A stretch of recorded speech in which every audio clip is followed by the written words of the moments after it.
Custer. This is Jennie Moench, and welcome to the Creative Alliance Showcase on the Flint Underground channel. We are your hosts. I'm a local poet. I've written some books here and there. Jennie is also a local author. She's written several great novels available at Pages Bookstore and other venues. She's also a painter. You do photography with the camera. You do all sorts of crazy, awesome stuff. Well, you know, and Nick too doesn't talk about it too much, but he has 5 chapbooks now that you've written. A few.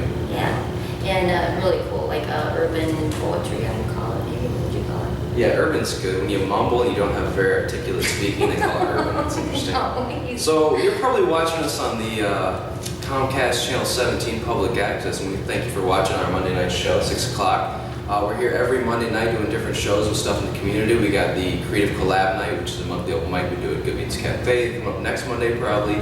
We have the monthly art walks that are filmed by Jennie here. All sorts of cool stuff going on. There's some extra things too, because the Sixth Ward Lantern Festival is going to be on there. Okay, yeah, down and in then Mount also is it 8th Ward? Oh yeah, the Skate Park? Fest. That was really cool. That Great. was skate park. And then the DIY Do it yourself. party. Yeah. And they were trying to raise money so that they can have a building. Oh, awesome. So yeah, there's lots of good stuff coming up, so you guys stay tuned for that. And it's also all available on flintunderground.org, which you also may see us. We have extended versions of the shows on there and all sorts of cooler content. Even more music for every one of these shows, so it's worth checking out. So you probably ask yourself, what is Creative Alliance? Well, we're a group of activists and artists. We are painters, poets, organizers, dancers, actors, models, photographers, filmmakers, writers, DJs, musicians, designers, comedians, and everything else under the sun. Our mission is to organize events and activities that support art, culture, and education in the community we live in. We want to encourage an atmosphere that makes people proud to live in Flint. This sounds like an organization that you'd be interested in joining. We meet at 7 o'clock every Wednesday at Churchill's Bar and Grill in South Saginaw Street across the pavilion, except for the third Wednesday, which of course our Creative Collab Night, which is going on this week. Yeah, it's great. Open mic, open canvas. When you come in, you can paint, you can juggle, you can do poetry, whatever you want. Musicians, comedians. Yeah, it's really great community sense where everyone's supportive of each other. We have a lot of first timers, and it's all free. It's down at the Good Beans Cafe, 7 to 10, the third Wednesday of the month, which, like I said, is coming up this week. If you want to become a member of the CA, you can get a hold of Jennie on Facebook, or you can email her here at jennie6300577@yahoo.com. Or you can just show up to a CA meeting. Like I said, we're there.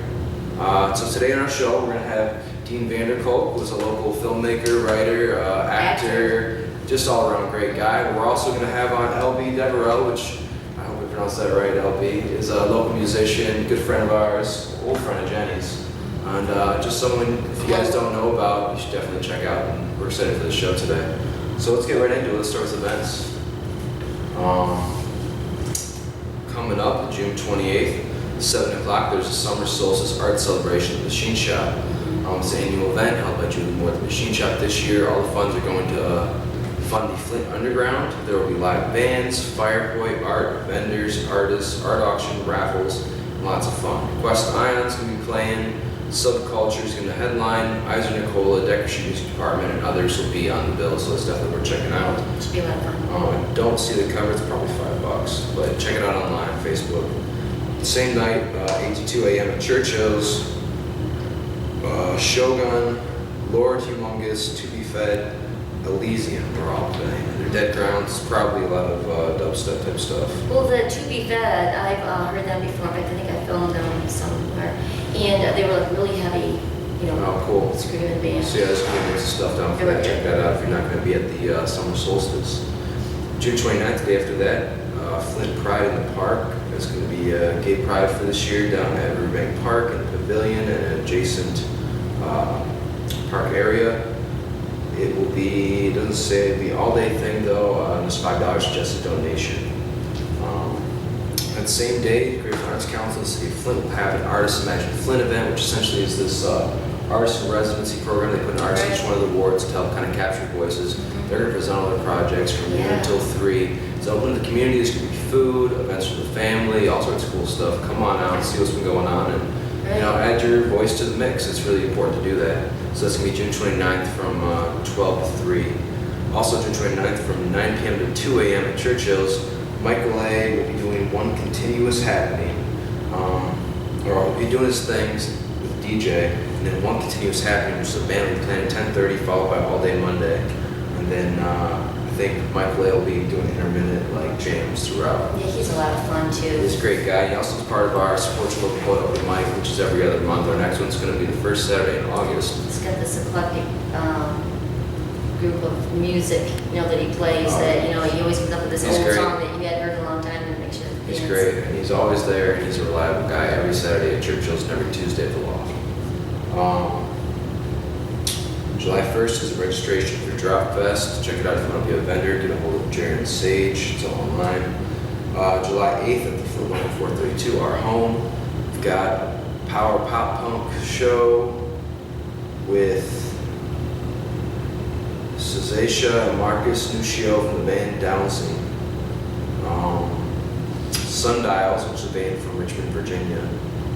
And a bunch of other cool 90s band in the spirit of Weezer. So check that show out, including Lawnmower, Midwest, Winner Take All, and more. Tickets are $9 in advance, $10 at the door. July 13th is Buckham Alley Fest, which is fun. third annual festival they put down here in Buckham Alley, and it's going to be from 6 p.m. till I think midnight. There's bands on both sides, art throughout, vendors, definitely worth checking out. It's I free. think Flint Underground's going to have a presence there too. Oh yeah, Flint Underground's going to have a presence, so be ready for that.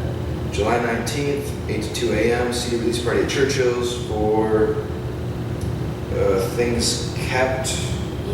That was the thing I was having a problem with too. I couldn't figure out if it looked like it could be All Day Monday released. It wasn't clear. Just everybody knows out there in But Facebook there it world, is. write your events like a news release so we can tell everybody about it. That's how stuff works. It's got to be style and It was format. difficult to decide who was. Well, there's some stuff released. CD releasing down at Churchill's on the 19th. Check it out. Yeah. July 20th, Zombie Car Wash at the White Horse Tavern. Sometimes when zombies come back from the dead, they want more than brains. They want to wash your car.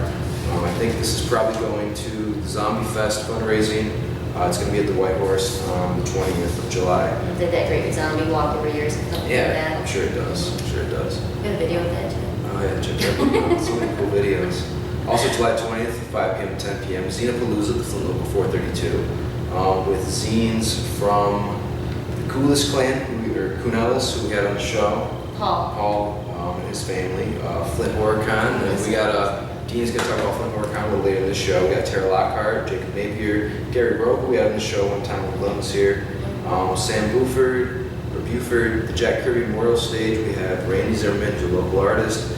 Shawan Jordan, Adam Lockhart Morgan, Tyler Zickafoos, Justin Faber. Tyler was one of the winners Yeah, on our Tyler dating was- game we had Friday. He So was the is he winner. gonna go on the date? He's going on the date We're with gonna film that? Rashonda. Yeah. Awesome. It was a good show. You Yeah, guys it check was that a lot of episode out too. And then Charles Shaver. It's gonna be great. It's gonna be at the local. Check it out. July 20th at 10 p.m. or 5 to 10, excuse me. And then last but not least, Root Andy's coming up August 2nd. We had Brandon on the show from Root Stand talking about it not too long ago. I think Kedri last show talked about it. So you guys are probably revved up. You want to know more about it. It's going to be up north, August 2nd through 4th in the Rocky Top Preserve, Ellsworth, Michigan. Go to rootstand.com for more information. So now that we got that out of the way, how about the underwriters? Well, yeah, I mean, it's important to remember that we used to pay $50 for one of these shows down in the basement of Flint Talk Radio. And up here, we've gone way, way, way down in our costs. It's basically free. So we kind of pass those savings on to you guys. And we're asking for $10, and that'll get you a little commercial in our show. That's 2 30-second commercials or 1 60-second commercial. And basically just helps us put this together and keep up the Yeah, and it goes to quality Creative of the work. Alliance too, really, Yeah. and then, It goes to Creative Alliance, helps for new equipment, new microphones, stuff like that. Nice. And it just, it makes everything look a little nicer. So if you want to be an underwriter, you can hold Jennie again, her email's right here. And let's see who took the plunge and is our underwriters for this show. Okay. Welcome to the Lunch Studio, Flint's fresh alternative. We've been downtown Flint since 2001. When we first opened, there were only a couple places downtown where people could get an affordable and healthy lunch. Now there are a lot more choices for the growing downtown community, and that's a good thing.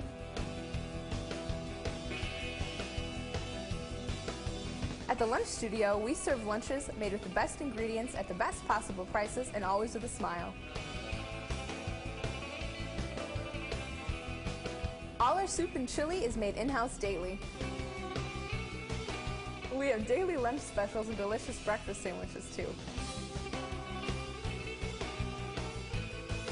If you're in a hurry or on a short break, call ahead, dine in, or grab it and go. We offer many healthy and vegetarian options, and we can also accommodate most any special diet. We also offer half of 2 different sandwiches in case you just can't make up your mind. We buy locally whenever possible, and we're very active in the community.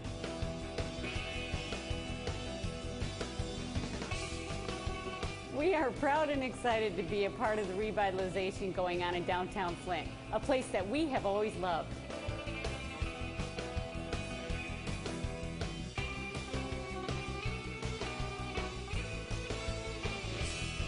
Here at the Lunch Studio, we think lunch should be one of the highlights of your day.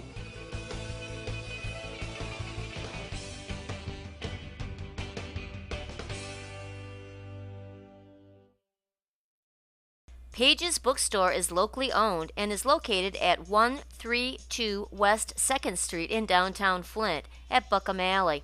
Showcase for local authors and artists. Visit during the second Friday Art Walk. Get a fresh start for yourself and your family by using your tax return to get rid of your debt. Hi, I'm attorney Fred Myers, and for over 25 years, I have been your local bankruptcy attorney helping you in our community. Eliminate your credit card debt, avoid your utility shutoff, and stop those harassing phone calls. Now's the perfect time to make a huge change in your life in a positive way. There's only one phone call you need to make, and that's 810-238-0900. And we're back with our first guest, Dean Vanderkolk. He's a great actor and also you MC over at some of the burlesque shows for the Fisher Bodies. So, yeah, you always put on a good show there. Thank you. Very. The circus one was my favorite, I believe. Thank you. The time that I spent with the Fisher Bodies was really, really fun and a great opportunity, and gave me a chance to get out in front of an audience and do something that I hadn't really done before. So I was really, really grateful for that experience. Since then I've been working, doing some different events all across the state, hosting some burlesque things, and it's really been fun. I think it's a great art form because I love classic burlesque because I think there's nothing more important than the tease, but unfortunately my proctologist thinks the same thing. Well, I do love the little skits, and the theme of a skit where it's not like, I don't know what you would call it, burlesque on Door Highway or not, the strippers, it's a little bit different from that. It's totally different. Much different, well, less tease. Yeah, and it's very creative, and you guys do a really good job. Thank you. Yes, that was definitely like one element of everything that we know of you, but we also know that, beyond the stage presence, you're a really powerful writer and involved in a lot of films, so let's talk about some of those. Sure. I've been really lucky. Probably about 7 years ago, I started writing for what was at the time a nationally syndicated television show called Wolfman Max Chiller Drive-In. And I got lucky enough to be the head writer for the show. So every week we had to turn out probably about 30 minutes of original material, get that shot on the air. I understand maybe the name might give a lot away, but give us a sense of the show. The show was a throwback to the glory days of horror host shows with folks like The Ghoul and Sir Graves Ghastly.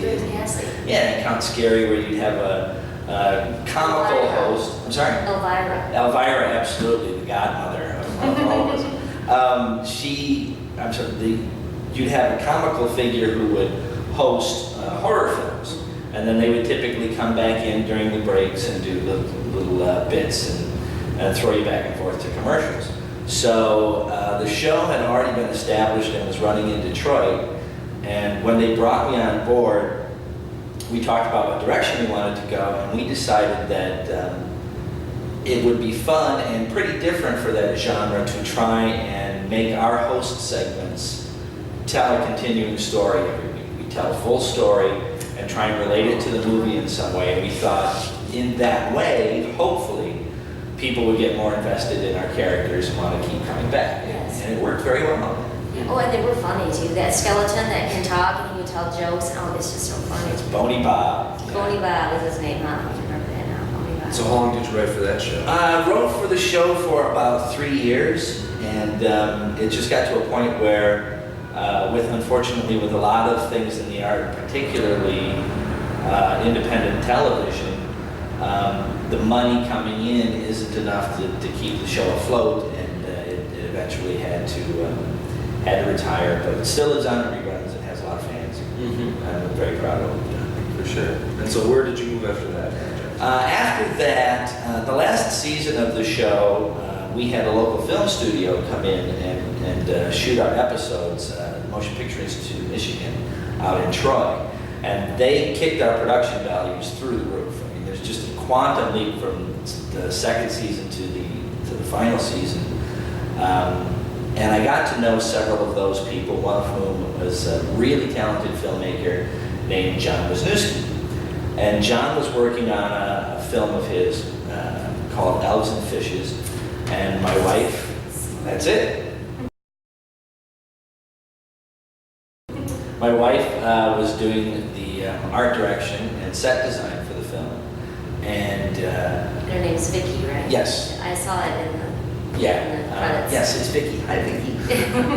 She does an excellent job. She really does fantastic work. In fact, there's a big film that's been playing around lately called Mimesis. It's a zombie film that got a national release, and Vicky did the art direction on that as well. She was very, very, very proud of her, and she did a great job. But Vicky introduced me to John, and John initially had been looking for a little bit of feedback on a couple of story points, which I gave him my suggestions, and he liked them, which says reams about what a good guy John is. There are a lot of people who, once you write something, they don't want to hear any more about it. They don't care what anybody else's ideas are, and they're going to shut down the process, and it's theirs, and that's that. It, yeah. And John is comfortable enough to take a look at what he does and see maybe this could be better, maybe not. I'll see if I can get some feedback. I'll see if I agree with it, and if so, I'll implement it. So that's a huge, huge one of the reasons why I really got to like John. And when it came time to shoot the film, I suggested that I'd like to audition for the leading role. And he kept saying, well, you're absolutely completely wrong for it, but if you want to waste your time, come on down. So I did, and I ended up getting the lead, and that's what started our collaboration. You were the best. You were great. Your sad face. Oh, that little boy. The little boy's sad face was great too. Isn't that kid fantastic? And he looked enough like you that it looked like he was probably you as a child. Yeah, that kid's going to go on to do some big things. I think that he did a few days' work on the first Avengers film, actually. Oh, wow. Wow. Well, anyway, your character was really good too. It's so sad. I mean, you look so sad at different points in the film. Really, you do a good job. That's the role I was born to play. So where can people see stuff like this? Elves and Fishes is being submitted to the festival circuit, and depending on where it gets accepted, you can see it at various film festivals. Is it being done locally at all or statewide? Both. We're doing things locally, statewide, and also trying to branch out nationally and internationally with it. And then the subsequent two films that we made together, the first of them was called Deadline. And Deadline was a short film that we made for this fantastic competition called the 48-Hour Film Festival. And it's this national thing. What they do is 5 o'clock Friday afternoon, you are given a genre that you have to work in, a character who has to appear in your film, a line of dialogue that has to be in the film, and a prop that has to be in the film. And 48 hours later, you have to turn in a finished movie, anywhere between 5 to 7 minutes, that uses all those elements. And then, I appreciate that so much more now that you told me that. I mean, because it was really good, but now that you tell me that, wow, that's really good. yeah, it's really, really good exercise as a filmmaker, and then all of the films compete, and state winners go on to nationals, and et cetera, et cetera. And our film did really well. I wrote the script for that, and I do a little cameo in it. And we got lucky enough to win the screenwriting award for the Detroit competition. And it did pretty well on the festival circuit, got a little bit of notice there. And then last summer, we did our most recent picture. We started production on the most recent film, which is called Dayplanner of the Dead. And Dayplanner was a script. Thank you. It was a script that I had written just for fun about a guy who finds himself the sole survivor after a zombie apocalypse, and everyone said, yeah, there's something new and original. But our take on it was that he realizes zombies don't eat people because they're hungry or they're vengeful. They eat because they're bored. So if he keeps them entertained, he stays alive, and the lead character becomes recreation director for the undead. So that was the premise that we went with, and when the script was finished, I sent it around to some friends of mine that I know who are pretty knowledgeable in the zombie industry. I'm fortunate to know a number of the people who were part of George Romero's original Night of the Living Dead. And they all really enjoyed the script. And a couple of them said, if you make this, I want to be a part of it. And I said, well, that's very nice of you. And he said, no, you don't get it. If you make it, if it ends up where I have to drive up and sneak on set and it all ends up in a restraining order, that's how it's going to be. So when we saw that there were so many people interested in it, we decided to go ahead and make it. And we got incredibly fortunate. The talent that came on board for it was amazing. And John was fantastic as a director. And every single person on the crew really, really knocked it out. And I'm going to jump around a lot, so I apologize for that. But that's really one of the reasons why I like film and theater, is they're a collaborative effort. And it's everybody's success or it's everybody's failure. And you can't go in not concerned about those other things or trying to make those other things the best that they can be. So our crew did a fantastic job. The director, John, did a phenomenal job with it. And so far, the film has been really well received. Our cast was great. Dan Garrix plays... Yes, I was going to say, that's a familiar face. Anybody that goes to the zombie walks will see him out in front. Absolutely. He was the head of Flint City Theater. So he's very, very active in the Flint art scene and always does fantastic work. He's our lead zombie, Eddie, and he was marvelous in the film. He came up with a couple of really nice toppers for some jokes that we were happy to use. Our leading lady, Lauren Schaefer, is from Michigan originally, but now she's actually out in Los Angeles doing this professionally. She came on board for us, and aside from that, everybody that you see in the film is from Flint and the surrounding areas. We wanted to make a film here in Flint with Flint talent because there's so many great locations and so many incredibly skilled people. Yeah, that's great. That's really good. Yeah, because we are always promoting Flint, and it's glad to have another Flint promoter with us, especially doing quality work. It makes me wonder, you hear all these big name filmmakers like, oh, I don't want to film Michigan anymore because there's no tax credits, there's no this, there's no that, but there's still people like yourself, they're going to do it regardless. Does that, when they cut all those tax credits, does that have any effect on the industry you work in for yourself? If I was a big player in the industry, it absolutely would have. So we do everything independently. So we were never in a position where we were going to get tax incentives or any of those benefits. But when the film incentive went away, it really did hurt a lot of areas of Michigan. So the problem that, in my opinion, that the governor's office wasn't looking at was they were looking at one set of dollar figures, and they weren't looking at all of the money that got pumped into restaurant economy Yes, telecom. the local small businesses were Absolutely. making money off of that, but they didn't really care about that. Well, I'm going to be more charitable and say that they just didn't factor it into their decision. Yeah, there we go. It's an oversight. But there were a lot of people who were hurt very badly by it. And if you wanted to stay in film and anything approaching a regular income, you had to leave. So a lot of people did. It's a shame. Now, I know you from both the theater and the film world. Do you have one that you prefer over the other? I think I like the theater world. They both give you different things. The theater world is wonderful because there's a great sense of immediacy and instant feedback. You have a rehearsal process, but then you're out there doing it every night, and you know immediately if it's working or if it's not working. Film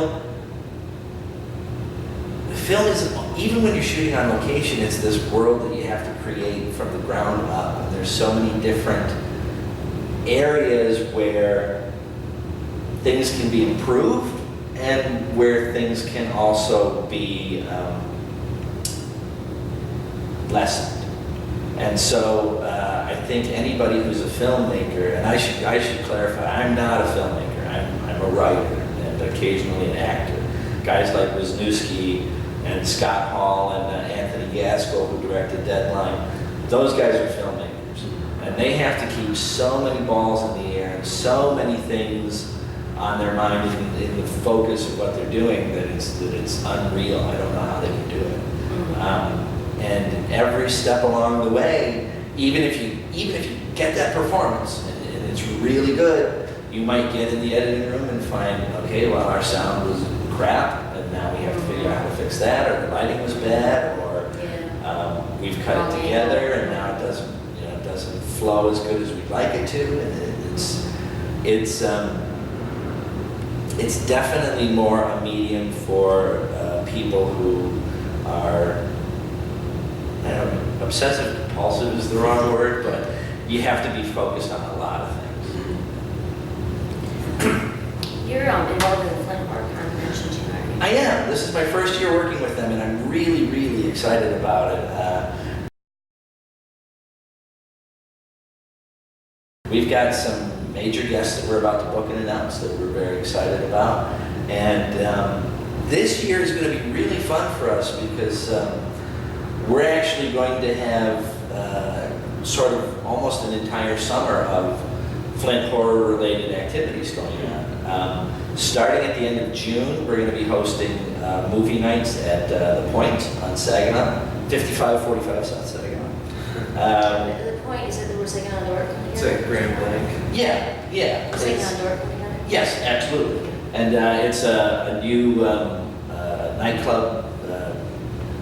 It's more than a bar and grill. It's more than a bar. It's a really, really nice space, and we'll be doing movies there every second Thursday, starting on the 28th. And that'll go right up until the Flint Horror Con. And of course, we've got Art Fear coming up on August 9th, which is going to be a big sort of venue where we have all sorts of artists in the horror field, writers, graphic artists, everybody coming out to show their wares. We'll have a presence at Buckham Alley Fest, and we're looking to do some interesting different things with the HorrorCon this year, and I'm really, really excited about it. They're fantastic people to work with, and it's great because they're horror fans who really want to do something for horror fans and for Flint. So they make a point of making the event very affordable and very accessible to everyone, and I admire that so much. Yeah, I went last year. It was a lot of fun. Good. Now, I know it's not till October. Can you name drop any of these big things you got planned? No. No? We'll be making announcements soon. Look for Flint HorrorCon on Facebook, but Yeah, FlintHorrorCon at gmail.com. There's a website. There's a FlintHorrorCon.com FlintHorrorCon as as well. Yeah, and then also on Facebook. Okay, cool. I'll make sure. And then you guys do, just recapping on my room from last year, different showings of movies throughout the day. Yeah. Makeup techniques, I think, was part of it. Vendors, stuff like that. Absolutely. We always have fantastic vendors and guests from the horror genre. And one of the nicer things about that con is if you do the horror convention circuit, you'll see some really big names, but you'll see them everywhere. Every convention has a lot of the same people. And the Flint Horror Con, in addition to bringing in as big names as we can, we bring in a lot of unsung people in the industry. People who are not the average person on the street isn't going to know who they are, but horror fans do and really appreciate them. And it's great for the horror fans, and it's great for these guests as well, because they're the people who really appreciate and understand their work. And we're looking to expand the con a little bit. We've got some special events that we're planning that are going to be very interesting and a lot of fun. And they'll be making the announcements soon. And you guys are expanding, I assume, your reach too. You're trying to start out in the Grand Blanc and get all these kids from the out count. Is that? Absolutely. We would really like to see the event become not just a premier event for Flint, but for Michigan as well. And every year we get a little bit closer.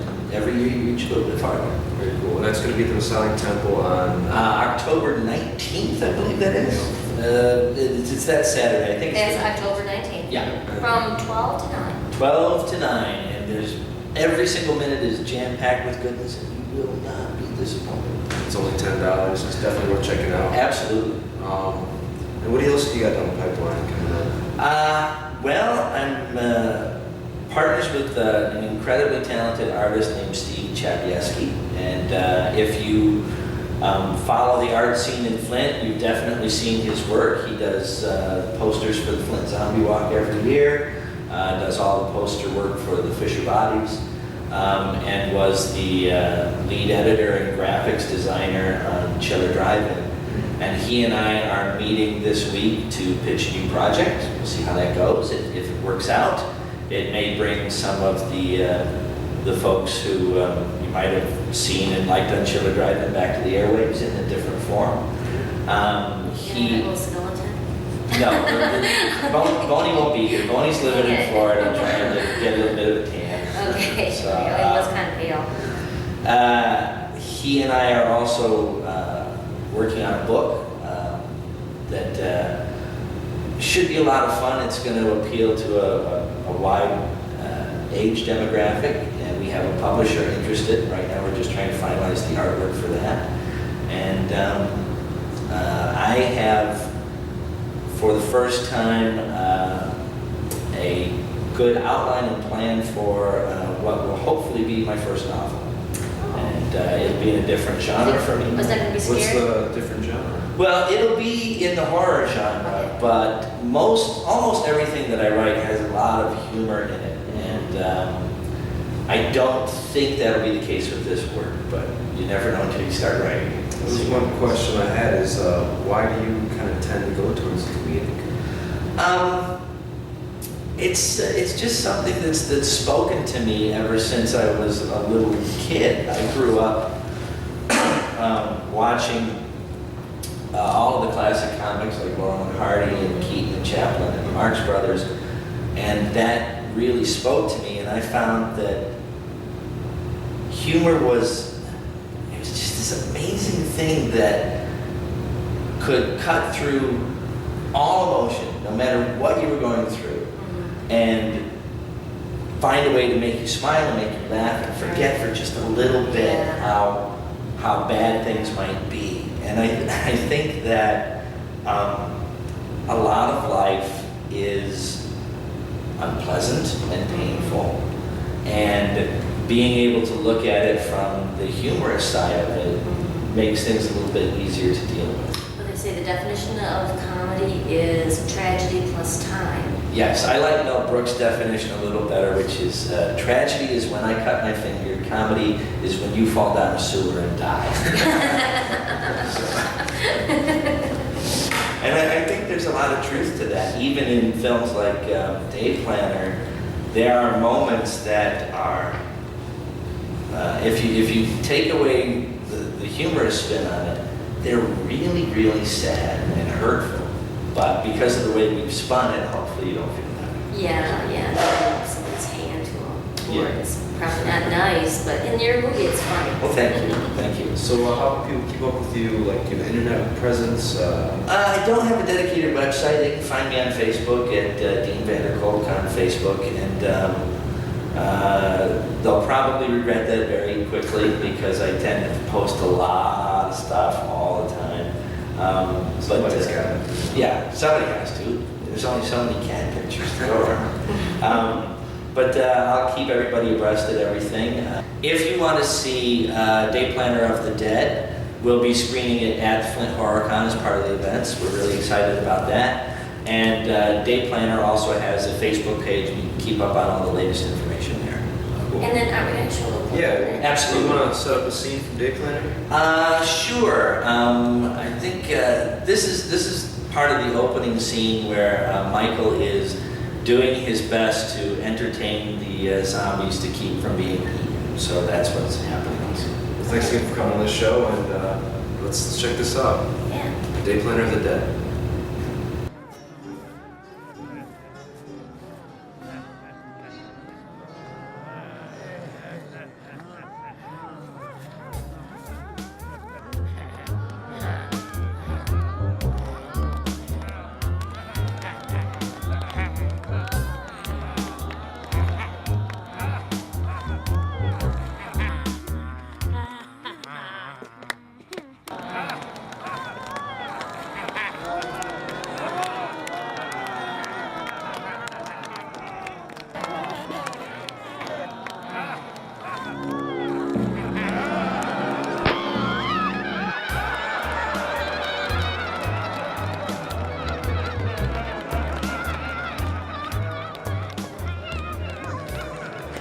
Gang, that's it. Next show's at 2:30. Don't miss it. Oh, movie night tomorrow. We're screening Night of the Living Dead. Don't be late.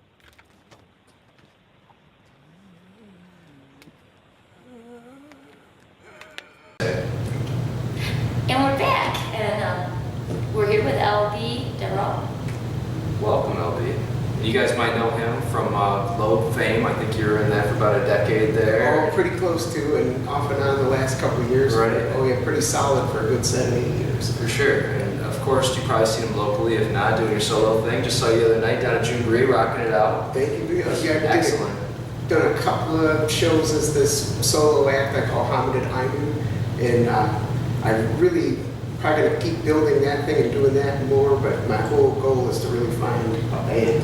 Okay, so let's put it out there to the world. What are you looking for? How many people? I'm not really that, I don't like to put a box into that or a frame around those things. I'm very open-minded. I could work with anything from an accordion player to, your standard drums, bass, guitar stuff. And what they do and how it works with what I do is more important than, I don't want to get any ideas that might destroy something that potentially could be better than I can imagine. That's really cool. I've never imagined you with an accordion player, but I would love to see that. Oh, I'd love to play with an accordion player. Jam out for sure. So how long have you been playing music? I kind of started when I was about 9, and I open tuning, slide guitar, but I wasn't real serious about it. About as serious as a 9-year-old from my neighborhood could be about something at that time. But I probably got serious about playing guitar between like 14, 15. Okay. Mostly because there was sports, and I had no interest in that, and there was really only a few ways that you attract women. And Right. you didn't notice that stuff when you're that age, so. For sure. So did you have a band when you were 15, 14? No, not really. I played with myself.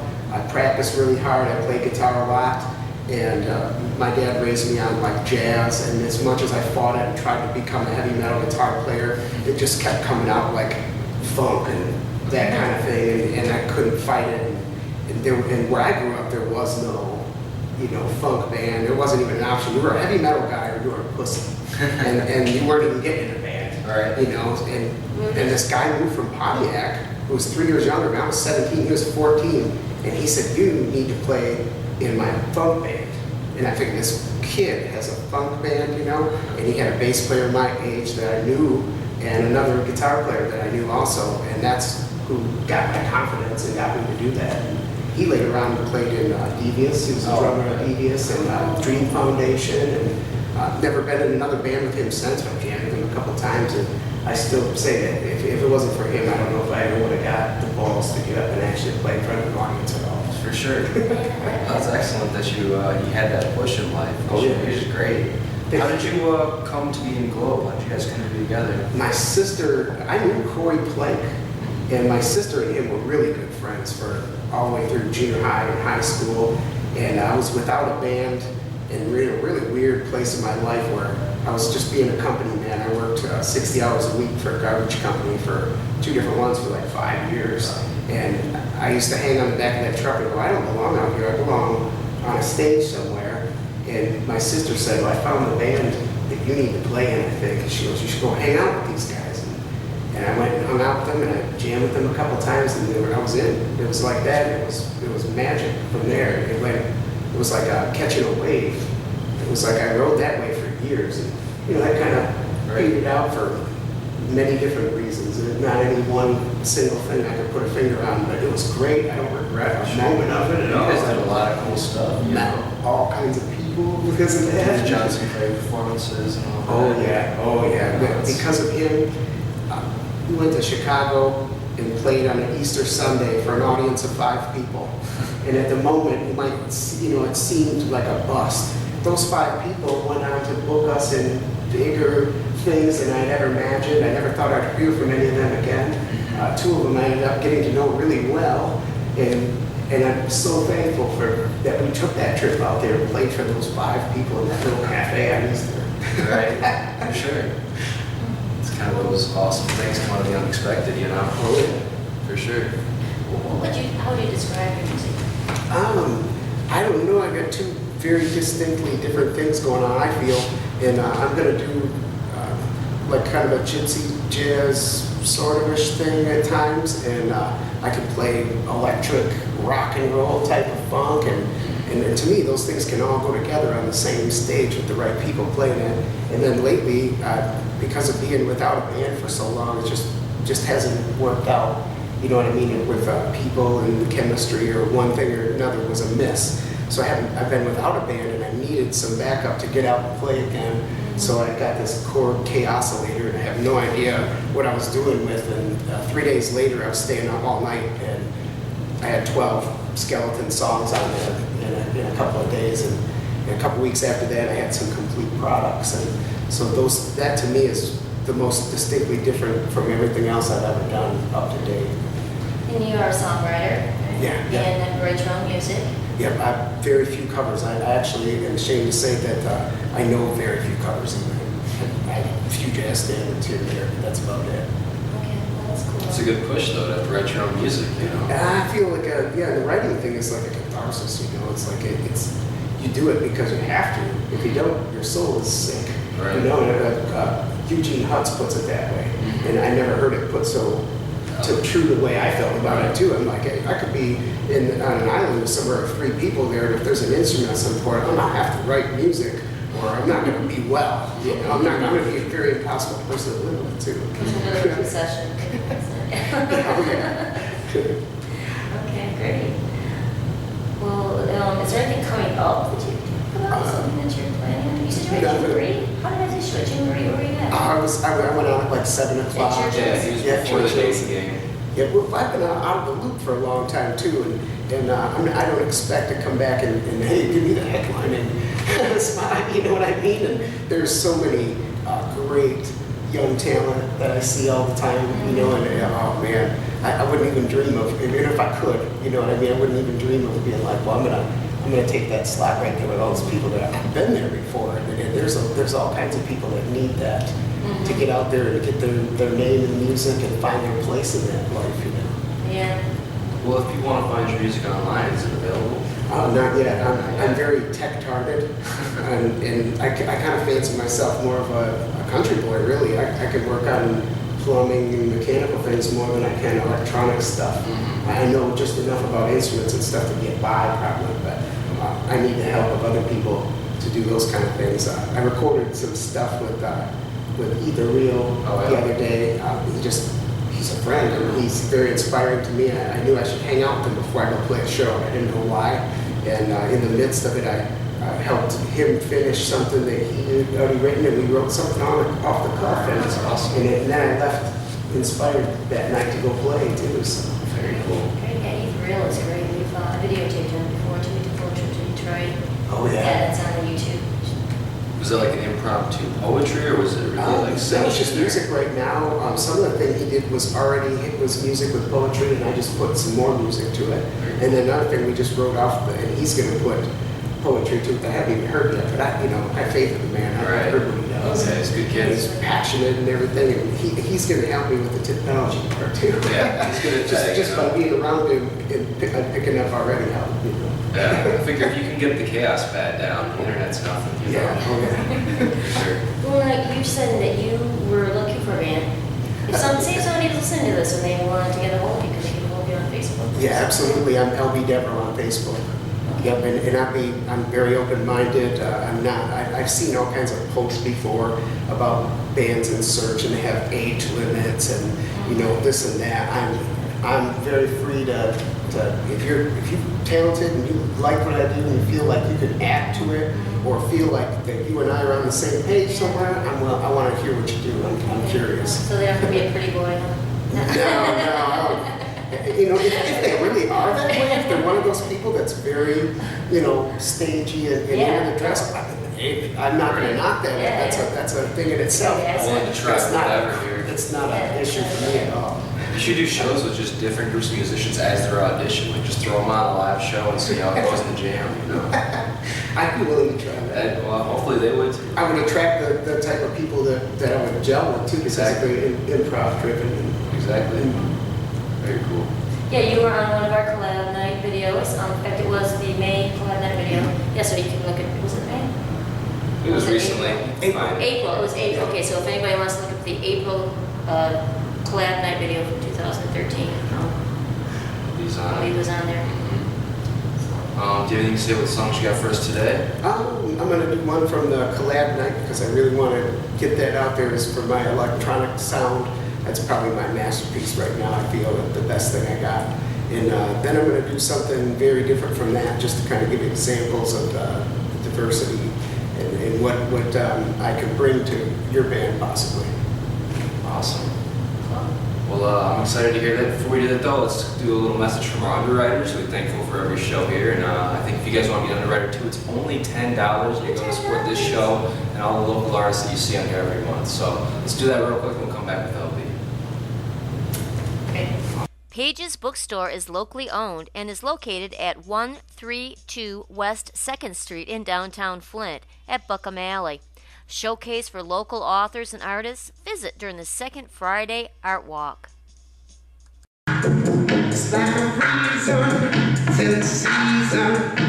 Go back and do it, go back and do it, what you told. It's like a reason, give me a reason to keep believing, dodging. So we're breathing, but we're bleeding from eating poison, dashes. So we're breathing, but we're bleeding from eating poison, dashes. So mom say no, my GMO.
You'll never please them, you'll never please them. Don't you know it stands to reason to try to please them?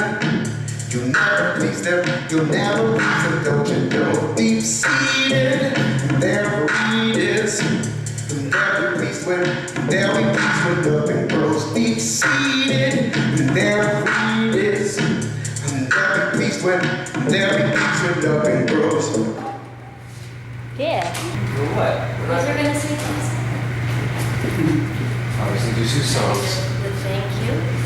All right, we want to thank all of our guests today. We want to thank Dean Vanderkolk. We want to thank LB Deverell. We want to thank all of you for watching at home. We'll see you next month. Peace out.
Well, I don't have a mic stand here, so I don't have anything to play that to, but you'd be surprised what those things pick up too, especially if you sing it right into it. Where this is filling up the whole room. Yeah, I had a band here with like 7 guitars, and they sounded really good all together. Oh, I've seen Dez's band played in here, and that was a whole, that's a boom, you know? Face makeup and everything, just like full out. Yeah. I don't know, what do you think I should? Versus your singing.